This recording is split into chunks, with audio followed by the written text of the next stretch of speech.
Dose dependent mechanism of action. Our sedative and hypnotics, they are actually depending upon the dose.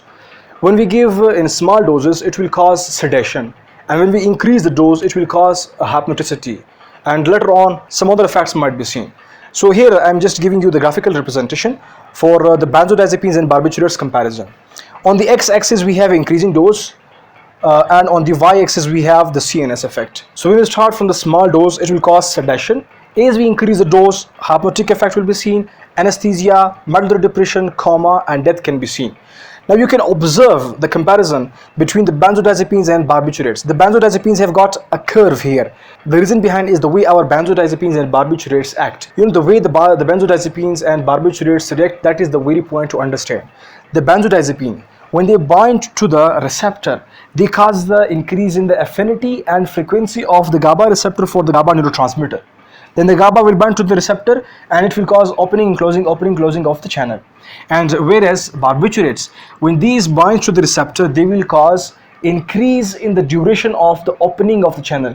Means when the barbiturates bind, then the ion channel for the GABA receptor will remain open for a longer period of time. So this is the main difference, okay?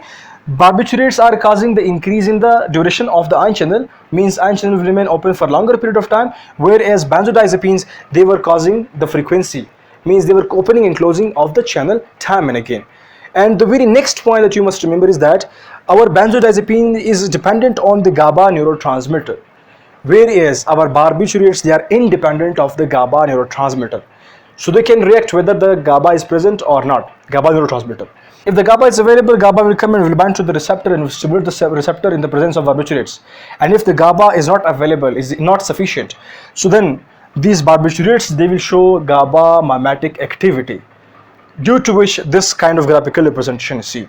So now benzodiazepines were dependent on the intrinsic GABA. So if GABA is not available, due to which they are causing a steeper curve.